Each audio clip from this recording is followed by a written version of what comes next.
There's one that's vertical. You're all the wrong way. That's not the direction you would expect from the far field. Is this a little bit scary? Yeah. But this is what geomaterials do. Geomaterials organize themselves into load-carrying arrangements. All geomaterials do this. And here's just some examples.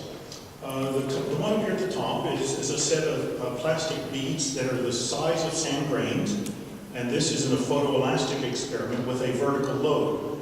The color here, when it's blue, it's not strained.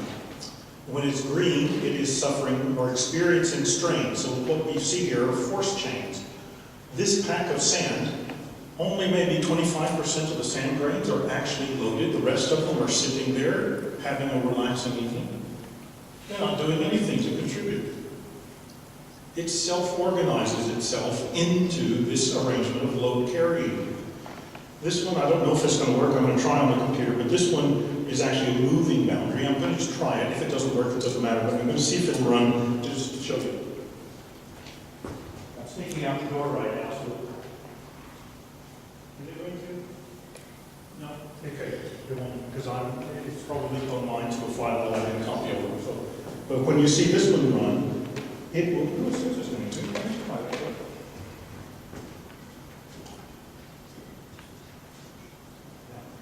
It thinks it will, but it doesn't know where the file is. Okay, they're wrong. Well, what these chains would do is they would alter and change. So each sand grain would either be in a load chain, or the next time step, it would go away and not be in a load chain. How strange. The materials are organizing themselves into taking the load and then getting rid of it. That's a geomaterial.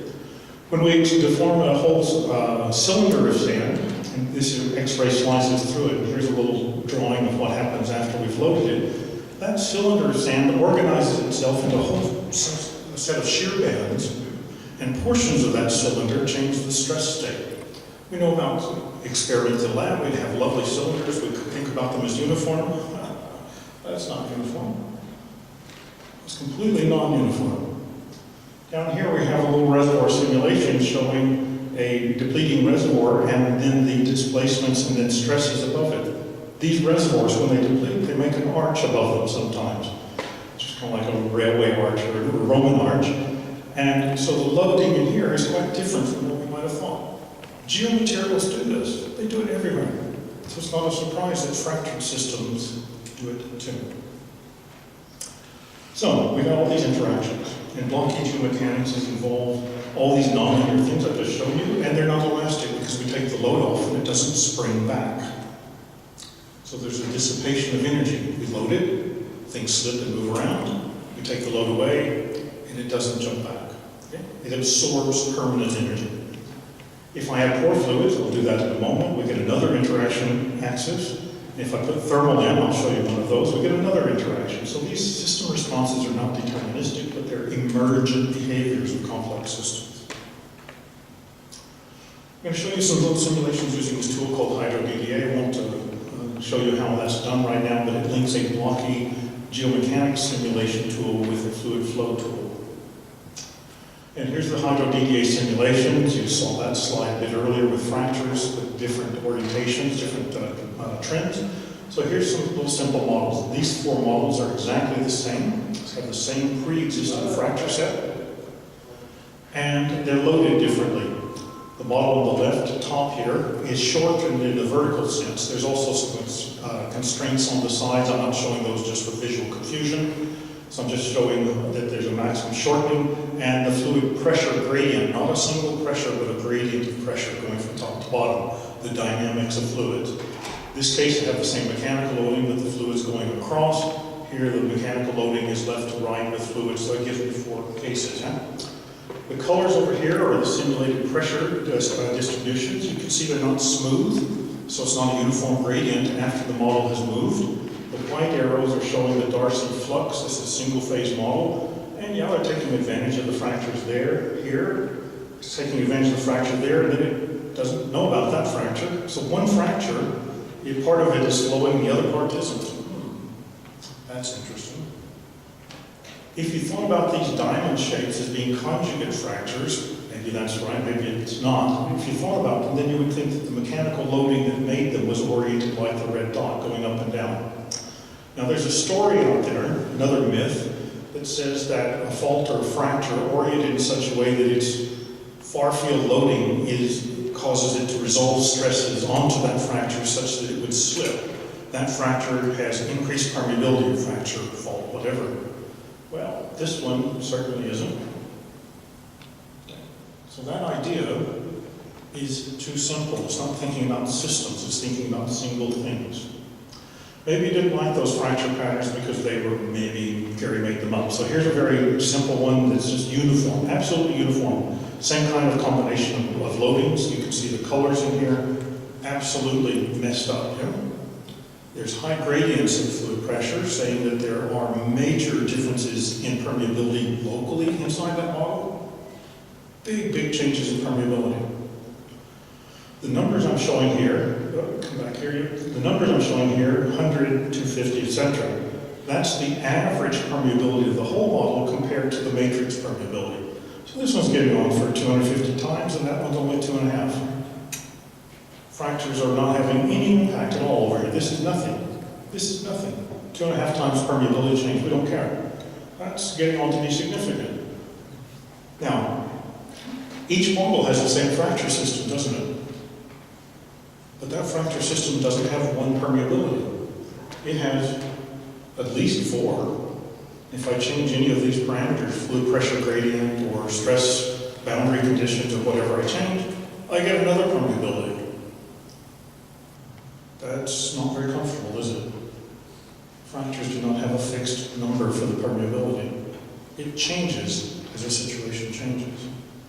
That's what we derive from understanding this interaction.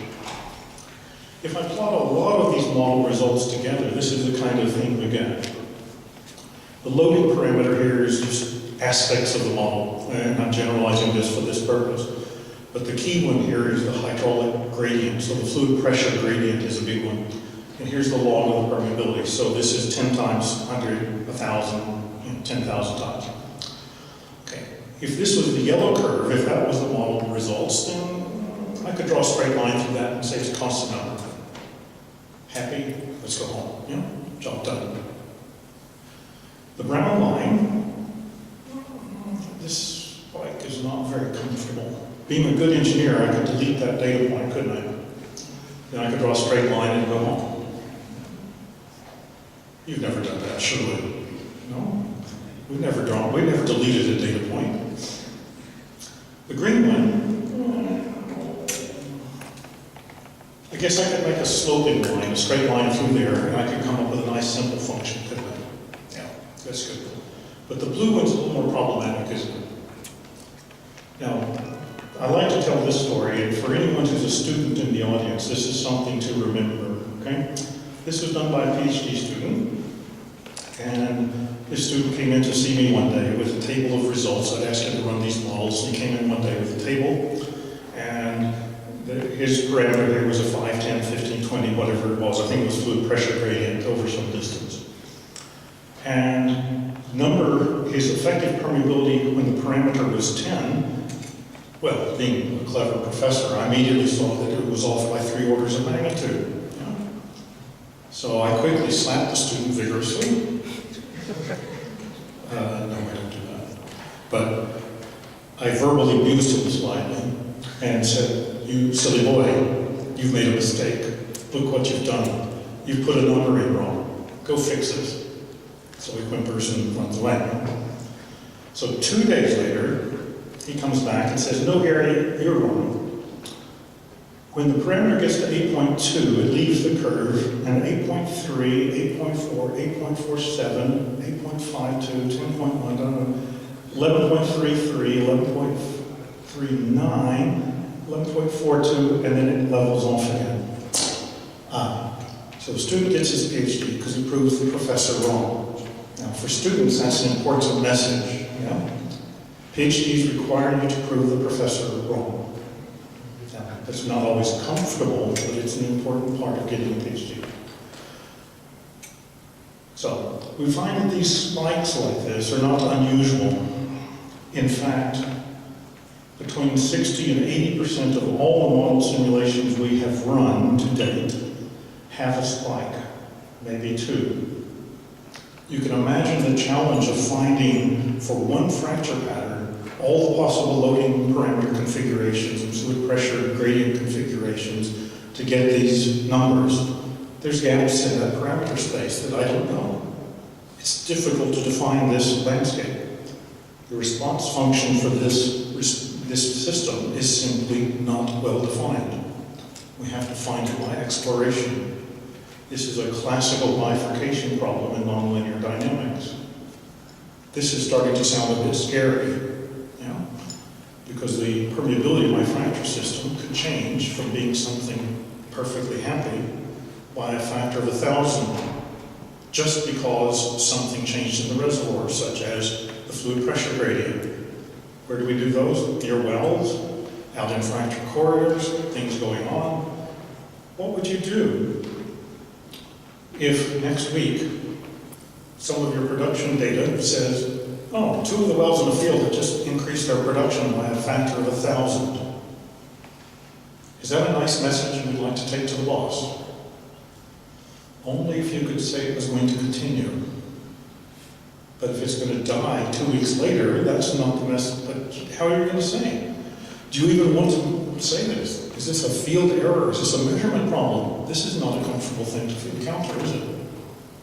Because we don't expect it to happen, but I think it probably does quite often. What do production profiles of single wells look like? I'll just draw one. I don't have it on the slide, but if this was time and this was production, it goes up, it gets to a plateau, and then comes off on the smooth, exponential curve, right? Yeah, we always draw that curve, don't we? We smooth out the data because the data actually goes up and down, doesn't it? Yeah. Have you ever seen real well data? It goes up and down like that. Is that what it's doing? Is it doing these things and we're throwing that away by drawing a line through it? How interesting. Something I've never seen done. I don't have lots of production data in my office, but something I think would be really interesting would be correlate all the ups and downs in the field to see if there's a pattern of something moving across. You have data. Some of you have data. I think that'd be a really interesting thing to try. Now, why are these changes? Why are these changes happening? I think it's mainly about connectivity of the fractures. These two models you see here are just to illustrate that. They're exactly the same model except in the red box. There's one fracture here, it's a black fracture, there's a black fracture coming along there, and the same one here and here. Now, in the model on the left, here it is, it stops. This one coming up stops before it crosses that one. Over here, I would just arbitrarily take that fracture and move it another 2 centimeters. Just cross it. You can see the change in color. There's a factor of 6 in permeability between these two models, from one fracture being 2 centimeters longer. Now, there's nothing I can do in the world to talk about the details of fracture distributions to 2 centimeter accuracy. I can't do that. I don't think you can either. This is kind of a proxy indicator for things like fractures touching. I'm going to have to put the pointer down. If I have 2 fractures, two blocks of rock, and that's my fracture. If it opens like that, that's pretty easy to deal with, but if it opens like that, okay, I've got a big aperture, but it doesn't continue because it in fact pinches, doesn't it? All that has to do is open a little bit and I get a change in connectivity, just kind of like this. So that's what I think is going on with these big spikes, is just a little opening of something that's otherwise mainly open. It's just one point that opens up and allows a connecting path. This is troubling. Yeah? This is really troubling that fractures are as messy as. If I add temperature into the system, I get further complications. Here's one doing a injection stimulation for a geothermal well. And we do the standard hydro DDA here, then we let it cool down because we're injecting cold water. And then we stop the injection and let everything warm back up. And the pressures sort of re-equilibrate. And so as the rocks got cooler, they got smaller. And that's what happens when things get cool. They were on to jostle a bit more. We then turn off the cooling, let them heat back up, and they'd like to expand, but now their space is occupied by other rocks. So this situation changes, there's more energy, there's more fractures that are left open, and we find that there's a 50 to 10-fold increase in permeability in the near well region, depending on distance. Does this ever happen in the real world? Probably. Here's some data from the North Sea, an injectivity test at different rates, and this one injects at this rate. This is 5,000, that's 10,000. That pressure plot should be up there. In fact, it's lower than the first one. The injection pressures here were well below frac pressure, so we're not damaging the rock in terms of making a new hydraulic fracture. What's happening here, probably, I've not been to the reservoir to be sure because it's in the subsurface, but what we think is happening is that the cold injection water caused the rocks to shrink. The natural fractures, which were not previously recognized, allowed those blocks of rock to jostle around a little bit, leading to a permanent increase in permeability. We see that the third injection is higher pressure as it should be. So I think these are the sorts of things that are going on in lots of reservoirs. Not every company monitors their injection rates. Sometimes the injection rate is set early on in the field life by pressure, and then you just maintain that pressure. You don't put a flow meter in and monitor it and monitor the data. So if this happens sometime during injection and the permeability goes up, you might be injecting 5, 10, 15, 20 times the amount of water you think you're injecting. You're paying electricity to push it in, and you're not accounting for that when you do your reservoir mass balance simulations. You should pay attention maybe to the injections. So these effective flow properties are heterogeneous aperture distributions and network characteristics. And I think these are dependent on aspects of the system that are not fixed, but changes both global and local conditions. The changes are not necessarily in a simple path. Sometimes they are, but sometimes they have these jumps in them. And that starts to become a little bit problematic because it's not obvious how I'm going to deal with that in the long term. Where are we going to apply these ideas? Well, obviously normal fractured reservoirs, normal in quotes. I don't know what a normal fractured reservoir is anymore, but a normal one. Also in unconventionals, thermal recovery, yes, conventional reservoirs. And a question was posed to me a couple of months ago in one of these lectures. Someone in the audience said, well, I'm a driller and I haven't heard anything here that matters to me. So I stepped back and we thought about it for a minute and we discussed, well, okay, what if, let's imagine this is a map view of a fractured blocky system, and these are the actual stress trajectories. Where would you drill your well through that? Would you like to be in the low stress area? If you're in low stress area, you might have open fractures and your drilling mud invades those fractures. So losses, not so good. So maybe you should drill through the high stress. Well, that might be more stability problems because it's already under a lot of load and you perturb it. No, that's not trivial, is it? So would you do your drilling differently if you're going en route to your target perforation interval, or would you do it differently if you're at your reservoir target? How interesting that we might need to be thinking about that at the drilling stage too. So after a couple of drinks at the end of the lecture, we concluded that maybe there was something in this for drillers as well.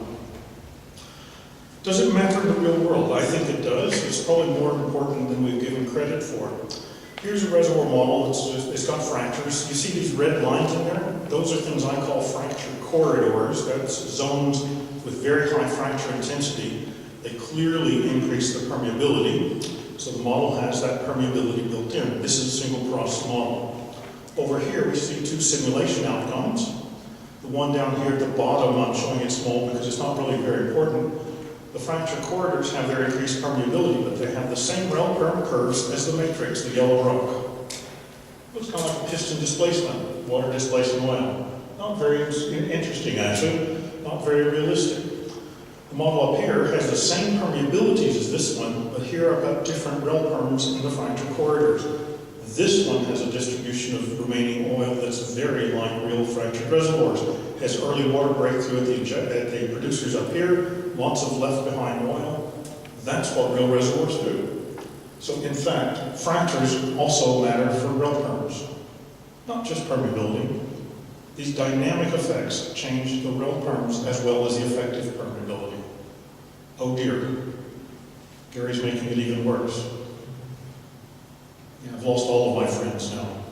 I'm just making life much, much more challenging for everyone. So how would we get towards workflow? I'm getting close to the end. You're not falling out of your chairs quite yet. We can now run simulations with it, including geomechanics, but because of the coarse cells of those kind of models, we have to use pseudo functions for the mechanics and the flow. There's no alternative. So these fracture systems I've been talking about need to be upscaled somehow into response surfaces, this thing down here. And to capture the uncertainties in these response surfaces, I'm going to have to do multiple stochastic runs. We already do that to some extent in, of course, our reservoir simulation, but now we're adding other interactions. Unfortunately, I'm saying that to do a good job in fractured reservoirs, I think we probably need to up the game a little bit. We need to be a little bit more proactive and start thinking about them much more as dynamic features. What would I suggest we do? I would like to assess the current mechanical state of the reservoir. I repeat, not go to the world stress map and look what it says the stress state is. I don't think that has much to do with what's inside the reservoir, as I've shown. I would simulate these couple flow mechanics models of fractured systems, leading to effective properties for a function of the parameters, and then I would get a lookup table where those would then come into the reservoir when the conditions change, into the reservoir simulation when the conditions change. I can calibrate some of those models by looking at well test data, which samples kind of a similar volume, because my little models are probably the size of this room. That's about what a well test is going to investigate. But of course, the well test is investigating what we might call a virgin reservoir. And as the situation changes, I don't now have a well test to recalibrate my models and choose. So maybe we need to think about some additional testing at various times during our production to see if our models are still good. I'd run these full field simulations and assess the potential of these extreme excursions. You know, if I had a new reservoir, and some of these extreme excursions of permeability that I've spoken about change the difference of whether I'm going to develop it or not, I would step back and spend a little time thinking about it. If it doesn't change my development decision, I would go ahead and get it under development and I would find out what's going on, but I now have reference of what might be happening to explain what I observe. I'd probably start a program of making correct models for my reservoir so that I was ready for them when I needed them down the line 1 year, 2 years hence. Yeah? So if I got a big reservoir, I'm not going to stop producing it just because of these problems. I'm going to start looking at them, but I'm going to go forward. If I've got a marginal reservoir, I'm going to do something quite different. Yeah, different computer messes up my fonts, that's okay, I'll live. So, the tagline of the talk, comforting, confusing, scary. Well, sometimes fractured reservoirs do nothing anomalous. They just sit there and they're the yellow line, they just go through and we could have done it without any help. Yeah, maybe that's comforting. Sometimes they do things that are a little bit odd. We don't quite know what to do, maybe a bit confusing. Sometimes they have this potential for just becoming really bizarre. And I think from an operational engineer standpoint, that must be scary. What do you go and tell the boss when the production's just gone up by a factor of 10 to the 3? I don't know what to say. Yay and oh no, both together, because what is going on? If you can't predict what's going to happen next, that's what management wants to know. What happens tomorrow? What happens next week? What happens next year? Planning is all about. That's what we're trying to do. And if it's doing this thing going up and down, that's the antithesis of planning. So scary is when it starts to manifest these behaviors. So, just about done. Final word on stress. You can see that I'm a little bit of a picky person on stress. To me, I see that one of the biggest problems that people have is that we're taught to think that stress matters. I don't. I think I've given up on stress. I think it's just something you have to use in doing some solutions, but you can't assume anything about it. In fact, it's the outcome of the system. So assuming what it is actually assuming the answer, not the wisest thing to do. So stress cannot remain constant when strain occurs. It's an intensive parameter. It's not conserved. It's a state. It's in fact a state variable. It doesn't have a physical existence. It's simply a state. And in fact, it is the intensity of the elastic strain energy. That starts to open doorways for how we can use the geomechanics to try and couple geomechanics and fluids, because both of them have energies. So if I take my specific strain energy, my stress, it's the same thing, multiply by volume, now I have real energy in the Newton sense, and Newton's second law applies. Conservation of energy is the way to solve these problems. It really works. When you sit down and do it, it works every time. You get in the right direction, then you set up your mathematical expressions, and you calculate an actual quantitative number. It works every time. Because you're doing the fundamental physics, and you're not assuming something about the physics by assuming a stress. And if you are concerned about what I've said about stress, just remember that stress is not too bad, it's just desserts spelled backwards. Now, so I've been spending quite a bit of time this evening, thank you for your patience. I've been trying to tackle some myths. I got very annoyed about people saying some things a few years ago. I got really annoyed. I got so annoyed that I finally said I've got to do something. So that started me onto this particular work path on fractured reservoirs. And I was going to go tackle where these myths came from, but you know, you can't find it. None of them are spelled out in the literature. None of these myths are actually explained. They just exist. And that's what a myth is. It's a story that puts stuff together and is kind of based on fact, but it doesn't really have a firm basis. And to remind me about myths, I like this